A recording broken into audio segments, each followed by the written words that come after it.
बोले,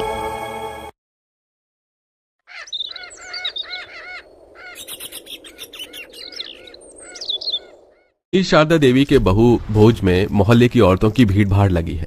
वाह भाई बहू, भोज का खाना तो बिल्कुल ऐसा होना चाहिए, एकदम बढ़िया दमदार स्वाद से भरा हुआ। ये मूंग दाल का हलवा तो शुद्ध देसी घी में बनवाया था, खाते ही मुंह में खुल गया। अरे शशिकला, मुझको तो सबसे स्वादिष्ट शाही पनीर कढ़ाई पनीर लगी। मैं तो पनीर के साथ बढ़िया 20-25 पूरी लपेट गई। अभी तो मेरा दिल रसमलाई और गुलाब जामुन पर अटका है। क्या बात है, पूरा मोहल्ला आ गया, मगर अभी तक शीला का अता पता नहीं। अरे वो ठहरी गरीब और शारदा बहन तो ठहरी अमीर, हो सकता है न्योता न दिया हो। शशिकला पार्वती खाते हुए बातें बना रही होती हैं, तभी गरीब शीला हाथों में कांच की चूड़ी लेके आती है। उसे देखकर शारदा घमंड से कहती है, आओ आओ शीला, तुम्हारा ही इंतजार था। क्षमा करना शारदा बहन, थोड़ी देर हो गई। वो मैं तुम्हारी बहू के बहु भोज के लिए भेंट लेने गई थी, ये बहू के लिए। अरे शीला, कर दी ना छोटी बात। शारदा देवी की बहू गरीब जादी नहीं है जो ये सस्ती सी 2 कौड़ी की कांच की चूड़ी पहनेगी। उसे तो मैं सोने के कंगन पहनाऊंगी। ये चूड़ी तुम अपनी होने वाली गरीब बहू के लिए संभाल के रखो। अब आई हो तो दावत खाकर जाना। अमीर घमंडी शारदा अपनी अमीरी का गुमान दिखाते हुए सरेआम शीला की गरीबी का उपहास उड़ाती है। शीला खाने बैठ जाती है, जहां उसकी थाली में तरह तरह के व्यंजन परोसे जाते हैं। शारदा बहन ने अपनी बहू के बहु भोज में 56 तरह का खाना बनवाया है। थोड़े दिनों में मेरी भी बहुओं की बहु भोज है, इतना सब कुछ मैं कहां से बनवाऊंगी। पार्वती किसी तरह एक निवाला खाती है, तभी पड़ोसन पार्वती बीच में चुटकी लेते हुए कहती है, जो भी कहो शारदा बहन, हमें बिल्कुल अंदाजा नहीं था कि तुम्हारी बहू के बहु भोज में तुम हमें 56 भोग खिलाने वाली हो। मैं तो बड़ी हैरान हूँ, एक अकेली बहू ने इतनी तरह का खाना कैसे बना लिया।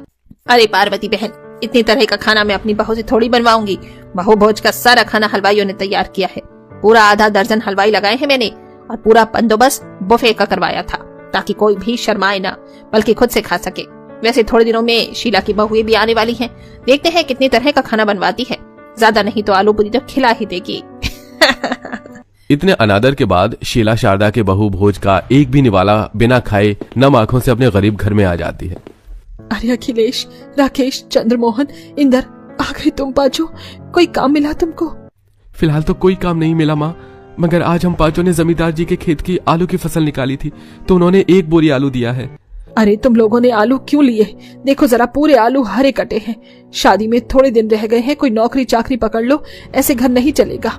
पांचों भाई किसी तरह फैक्ट्री में नौकरी पर लग जाते हैं और देखते देखते शादी की तिथि भी आ जाती है। शीला अपने बेटों की शादी आशा, गौरी, पिंकी, कुसुम, बिंदिया से करवा के बहू बना के ले आती है। आओ मेरे घर की लक्ष्मी, इस गरीब खाने में तुम पांचों का स्वागत है। पांचों गृह प्रवेश करके सास के पैर छूती हैं। सदा सुहागन रहो बहू। जाओ, तुम लोग थक गई होगी, आराम कर लो।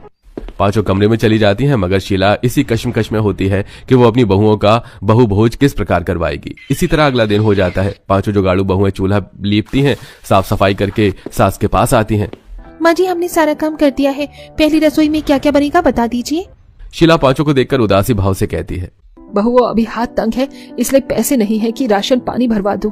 रसोई में जो कुछ मौजूद हो उसी में सब्जी पूरी बना लो, बस रिवाज हो जाएगा।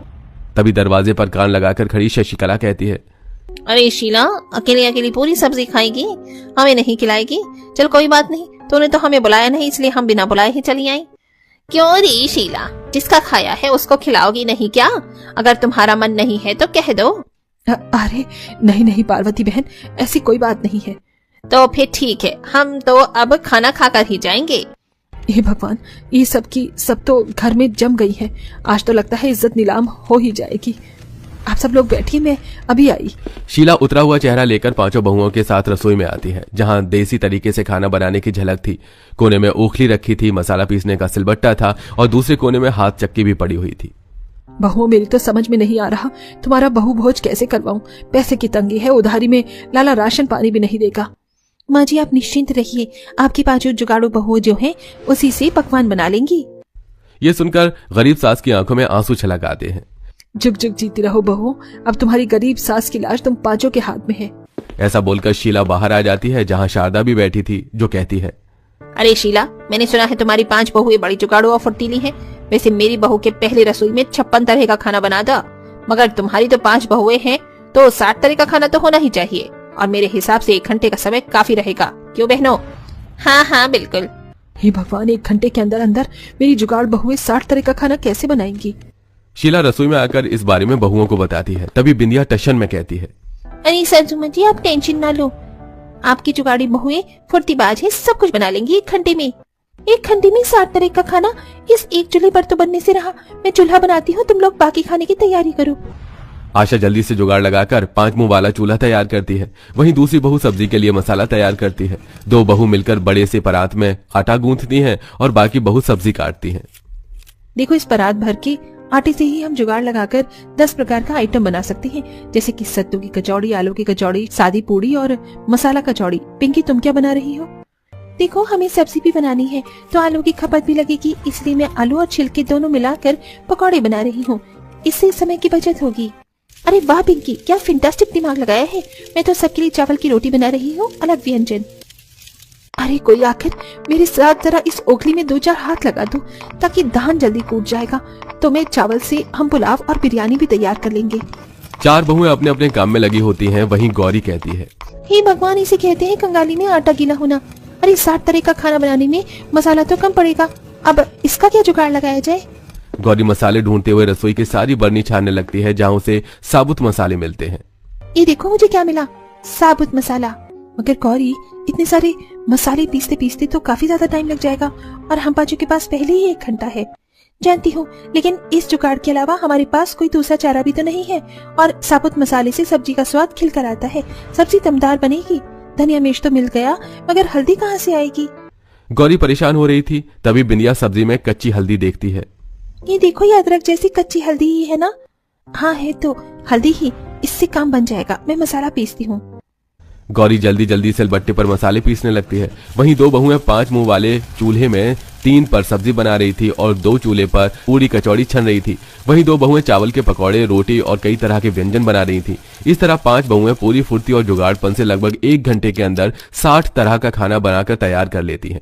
उनके दमदार खाने की खुशबू पूरे मोहल्ले में फैल जाती है और जैसे ही वो सबको खाना परोसती हैं तो पार्वती कहती है, क्या बात है शीला, तुम्हारी जुगाड़ू बहुएं समय की बड़ी पाबंद है। 1 घंटे में 60 तरह का खाना बनाकर ही ले आई। कहीं जल्दीबाजी में कच्चा पक्का खाना तो नहीं बना दिया? खुद ही स्वाद चक्कर बताइएगा आंटी जी। 5 जुगाड़ू बहुएं सबको 60 तरह का खाना परोसती हैं, जिसे खाकर पड़ोसने उसकी बढ़ चढ़कर खूब प्रशंसा करती हैं। मान गए शीला बहन, तुम्हारी 5 जुगाड़ू बहुओं ने 1 घंटे के अंदर 60 तरह का खाना बनाकर साबित कर दिया कि बहुएं केवल लक्ष्मी नहीं बल्कि साक्षात देवी अन्नपूर्णा का भी रूप होती हैं। सच में शीला, तुम्हारी तो भाग्य खुल गई। तुम्हारी बहुओं के हाथ में लाजवाब स्वाद है, इतना स्वादिष्ट खाना बनाया है, इनके आगे तो हलवाई भी फेल है।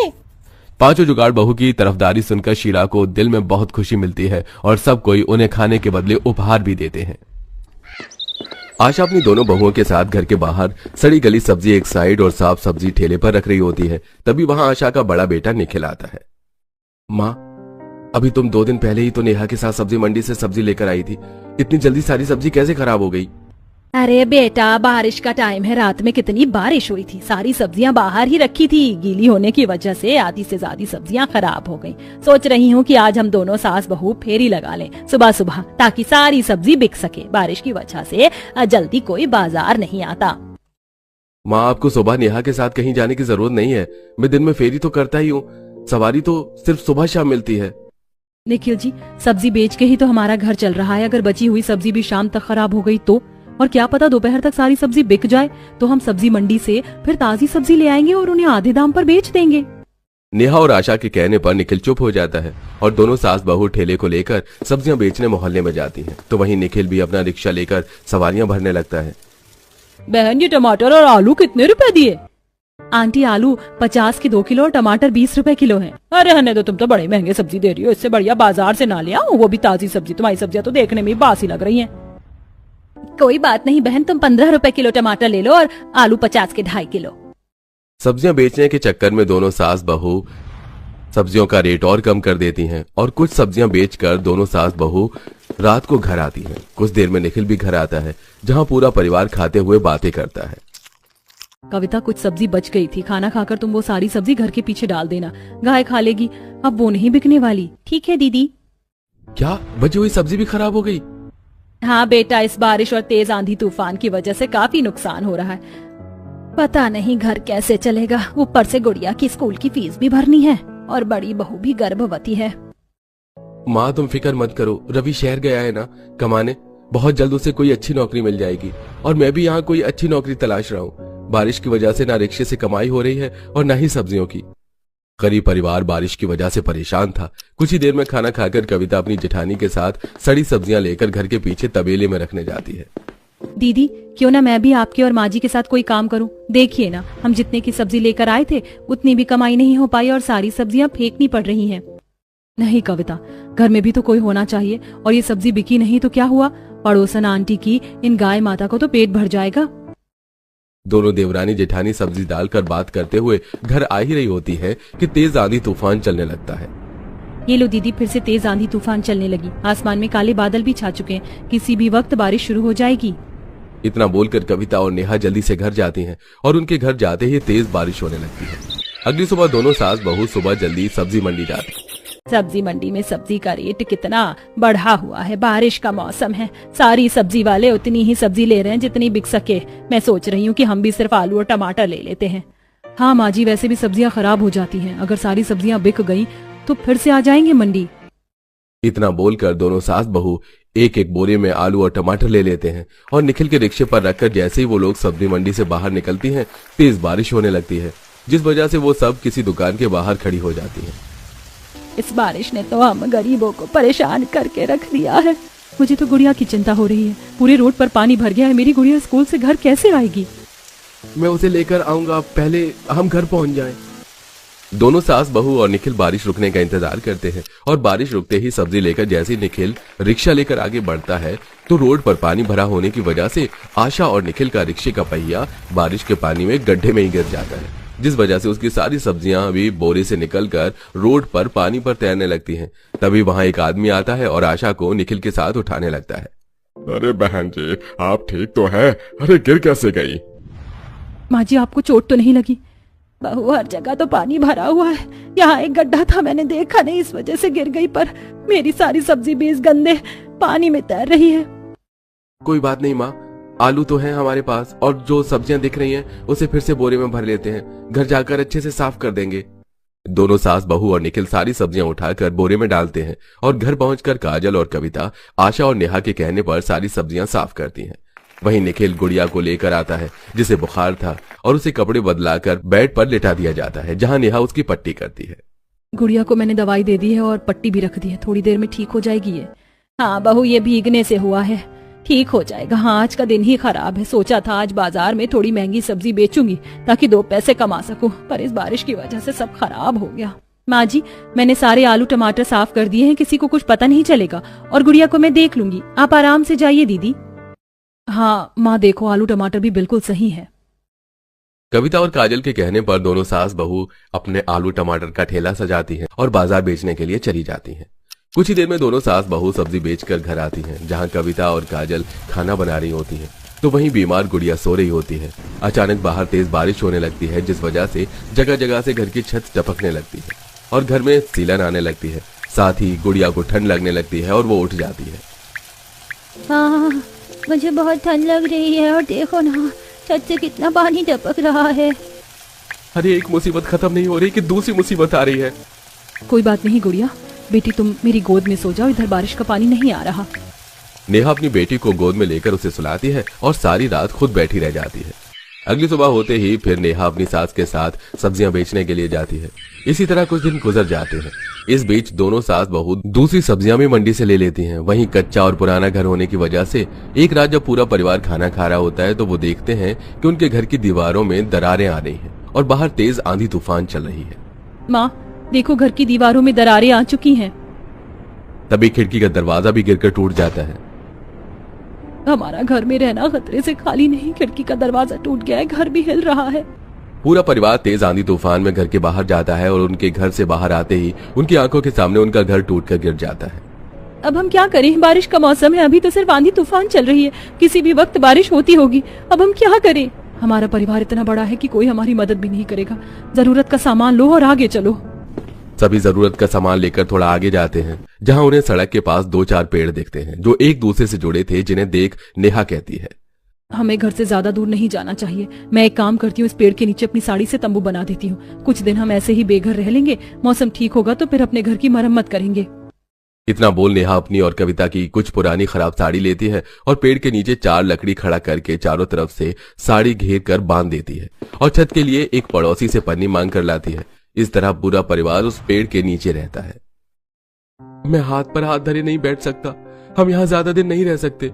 अगर बारिश हो गई तो हम सबको बहुत मुसीबत हो जाएगी, इसलिए मैं जंगल से लकड़ियां लेकर आ रहा हूँ। मैं खुद ही अपना घर बनाऊंगा। भैया आप अकेले नहीं हैं, हम भी आपकी मदद करेंगे। इस तरह काजल और कविता निखिल के साथ जंगल जाते हैं और वो लोग वहां से कुछ लकड़ियां काट कर लाते हैं। तो वहीं नेहा और आशा खेत से काफी सारी मिट्टी लेकर आती है। पेड़ के नीचे सारा सामान छोड़कर वो लोग अपने पुराने घर की जगह पर घर बनाने में लग जाते हैं। पूरा परिवार मिलकर मेहनत करता है। सबसे पहले वो लकड़ियां काटकर चारों तरफ लकड़ियों से घेर देता है और उनके ऊपर मिट्टी लगाता है। इसके बाद वो थक जाते हैं तो वहीं पेड़ के नीचे बने तंबू में सो जाते हैं और फिर सुबह अपना घर बनाने में लग जाते हैं। इसी तरह 2 दिन बीत जाते हैं। निखिल जी अब बस छत रहती है। नेहा तुम माँ के साथ सब्जी बेचने जाओ, छत का इंतजाम में काजल और कविता कर लेंगे। क्योंकि उन्हें पैसों की जरूरत थी इसलिए नेहा अपनी सास के साथ बाजार सब्जी बेचने जाती है। तो वहीं निखिल अपनी बहन के साथ मिलकर कुछ घास काट कर लाता है और पहले वो लकड़ी का इस्तेमाल करके छत पर डालते हैं, फिर उस पर घास डालते हैं और फिर पन्नी लगाकर छत को थोड़ा पक्का करते हैं। इस तरह उनका घर तैयार हो जाता है। इसलिए वो सारा सामान लेकर पेड़ के नीचे से अपने नए बने हुए घर में आ जाते हैं और पूरा परिवार उस रात अपने घर में रात गुजारता है। हमने जैसे तैसे ये घर तो बना दिया, पर ये घर भी कच्चा है, आखिर कब तक चलेगा। उस रात पूरा परिवार उस घर में आराम से सोता है। इसी तरह 1 हफ्ता बीत जाता है। जहां दोनों सास बहू दिन रात सब्जी बेचती तो वहीं निखिल काम की तलाश में लगा रहता। और एक रात जब बाहर तेज बारिश हो रही होती है तो निखिल अपने परिवार से कहता है, माँ मुझे नौकरी मिल गई है, अब मैं रिक्शा नहीं चलाऊंगा। महीने के 15,000 मिलेंगे। मैं उन पैसों से घर सीमेंट का बनवाऊंगा और आप दोनों जो सब्जी बेचकर पैसे कमाते हैं उनसे हम घर चलाएंगे। रवि जी का भी फोन आया था, वो भी अगले हफ्ते 2 महीने की सैलरी लेकर आने वाले हैं। निखिल की जॉब लगने की वजह से पूरा परिवार काफी खुश होता है और 1 हफ्ते बाद रवि भी अपने घर आता है, जिसके बाद दोनों भाई अपने पैसे मिलाकर अपना एक पक्का मकान बनवाते हैं। तो वहीं आज भी आशा और नेहा बाजार जाकर सब्जियां बेचती हैं। तूने मेरा शादी का लहंगा बहुत अच्छा बनाया, बहुत टैलेंटेड है तू जिस भी घर में जाएगी उनके पैसे ही बचाएगी, अच्छे अच्छे कपड़े सिलकर। अच्छा सुन, जैसे तूने मेरी शादी का लहंगा तैयार किया वैसे ही ये सूट भी बना देना। शादी के बाद कुछ अच्छे सूट होने चाहिए ना, ताकि मैं उन्हें अपनी पहली रसोई या मेहमानों के सामने पहन कर जा सकूं। शीतल शादी का लहंगा लेकर कुछ सूट देकर चली जाती है। वो अब बहुत जल्द सिमरन का रिश्ता भी तय हो जाता है और सिमरन अपनी शादी का लहंगा खुद सिल रही है। और एक दिन उससे मिलने शीतल उसके घर आती है, जिसकी अब शादी हो चुकी थी। अरे वाह सिमरन, तू अपनी शादी का लहंगा खुद बना रही है। हाँ, वो लड़की वाले बहुत अमीर हैं, तो पापा के कहने पर उन्होंने लहंगा नहीं दिया है और मैं भी खुद अपने हाथ का लहंगा पहनना चाहती थी। तेरी शादी का लहंगा तो बहुत अच्छा है, ससुराल वालों के तो अब मजे ही मजे हैं। इतना बोल एक बार फिर सिमरन अपने काम पर लग जाती है। समय गुजरता है और देखते ही देखते शादी का दिन आ जाता है और मंदिर के पास मंडप में जब बारात आती है तो बारातियों के कपड़े देखकर सब हैरान हो जाते हैं। सुनिए जी, देखिए ना इन लोगों ने कितने महंगे कपड़े पहने हैं। हाँ आशा, देख रहा हूँ, पर तुम घबराती क्यों हो? लड़के वालों को सब पता है। वो तो है, पर देखिए ना हमारी बेटी की जेठानी ने कितना अच्छा लहंगा पहना है और उसकी नंद ने गाउन और घर के आदमियों ने कोट पैंट और शेरवानी डाली है। यहाँ तक कि बच्चे की शेरवानी भी कितनी प्यारी लग रही है। सिमरन के ससुराल में हर किसी ने डिजाइनर कपड़े पहने थे। ये देख शीतल की भी आंखें फटी की फटी रह जाती हैं और वो मंडप में दूल्हे के साथ बैठी सिमरन के कान में कहती है, सिमरन, मुझे लगा था कि तू सबसे अच्छे कपड़े बनाना जानती है, अपने ससुराल में जाकर तू छा जाएगी और सब तेरे हाथों का सिला हुआ कपड़ा पहनेंगे, पर तेरे ससुराल वाले तो काफी महंगे डिजाइनर कपड़े पहनकर आए। लगता है किसी बड़े डिजाइनर से बनवाए हैं उन्होंने ये कपड़े। अब सिमरन भी परेशान हो जाती है। कुछ देर में शीतल खुद को रोक नहीं पाती और वो सिमरन की नंद काजल की गाउन की तारीफ करती है। आपका गाउन तो काफी अच्छा लग रहा है, किसी डिजाइनर के हाथों का बनाया है? ये किसी दूसरे डिजाइनर का नहीं बल्कि मेरा खुद का डिजाइन किया हुआ कपड़ा है। हमारे घर में हर कोई फैशन डिजाइनर है, भैया भाभी का खुद का बुटीक है और मेरा मौली, हमारे घर में हर कोई फैशन डिजाइनर है। बेटा तुम सब ने कौन सी दुकान से कपड़े लिए? दरअसल हमारे आसपास के किसी भी दुकानों में ऐसे कपड़े नहीं मिलते। मेरी भी बेटी की शादी होने वाली है, सोच रही थी कि ऐसे ही कुछ कपड़े पहनूं। आंटी जी, हम सब फैशन डिजाइनर हैं, हम अपने कपड़े खुद डिजाइन करते हैं, हमें किसी मॉल या शॉप की जरूरत नहीं। सिमरन की तो सही जगह शादी हुई है, पूरा ससुराल ही फैशन डिजाइनर से भरा पड़ा है। इस तरह घर आए सभी मेहमान बारातियों के कपड़ों को देख काफी हैरान होते हैं और तारीफ करते हैं, जिसे देख सिमरन को काफी अच्छा लगता है। कुछ देर में सिमरन शादी करके अपने ससुराल जाती है, जहां उसका गृह प्रवेश होता है। जहां वो सबको देख मन ही मन खुश होती है। मेरी तो किस्मत ही खुल गई, सब फैशन डिजाइनर है, मुझे भी सिलाई आती है करनी और यहाँ रहकर धीरे धीरे इनकी तरह सिलाई करना सीख जाऊंगी। इस तरह उसका गृह प्रवेश होता है और वो आराम करने जाती है।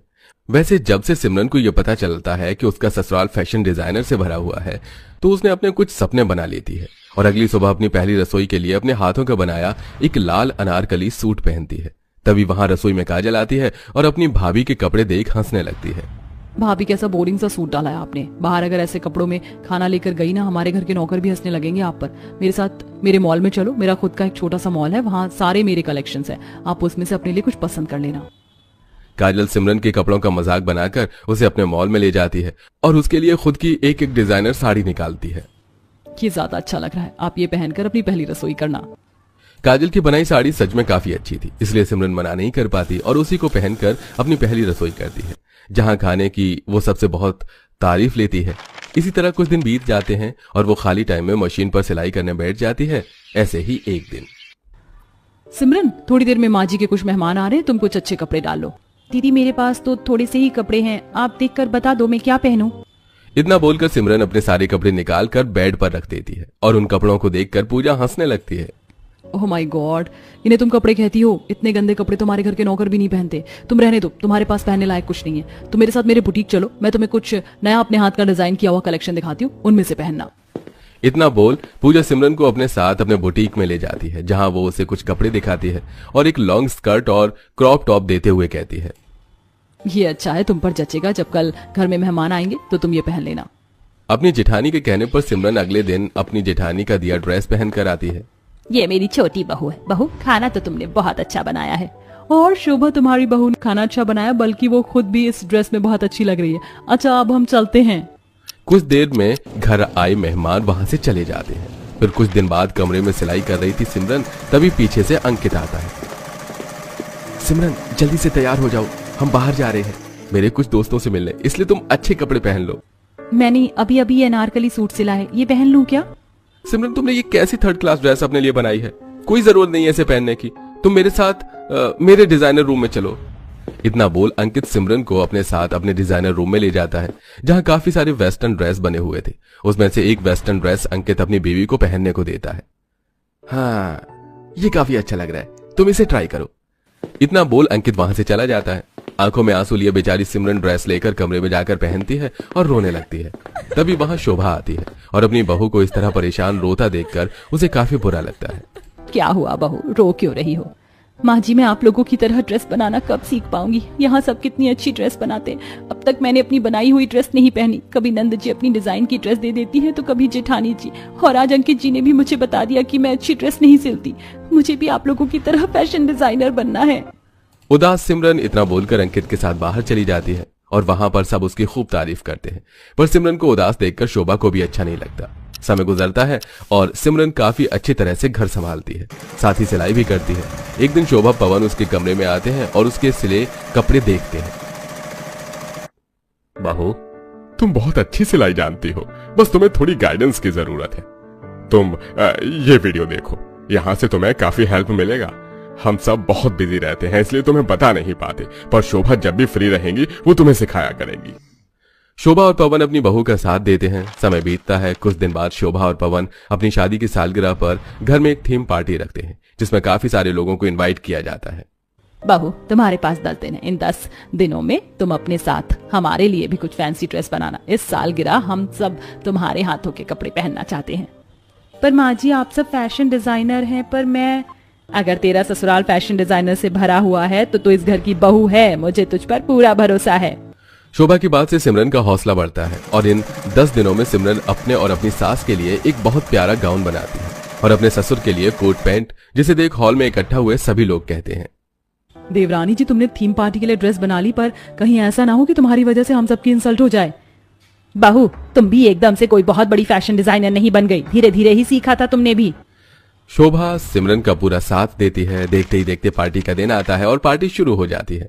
पार्टी में जब रेड कारपेट पर चल रही सिमरन अपने सास ससुर के साथ मेहमानों के बीच आती है तो पार्टी में आए सभी मेहमान उन सभी की ड्रेस देखकर दंग हो जाते हैं। शोभा, हर बार की तरह सबसे अच्छी ड्रेस तुम्हारी है, पर इस बार तुम्हारी बहू ने बाजी मार ली। सालगिरह तुम्हारी और सबका ध्यान है तुम्हारी छोटी बहू की ड्रेस पर। मैंने तो सुना है कि वो गरीब घर से है, तुम्हारी तरह कोई फैशन डिजाइनर भी नहीं। तुमने खुद से ड्रेस बनाकर अपनी बहू को दिया है क्या? अरे बहन, भले ही मेरी बहू गरीब घर से है, पर वो सिलाई जानती है। मैंने और विनोद जी ने तो बस उसकी मदद करी, और देखो आज उसने मुझे ही पीछे छोड़ दिया। मुझसे भी बड़ी फैशन डिजाइनर बनने वाली है मेरी बहू। ये सब उसी का किया हुआ है, मैंने उसकी कोई मदद नहीं की इन ड्रेस को बनाने में।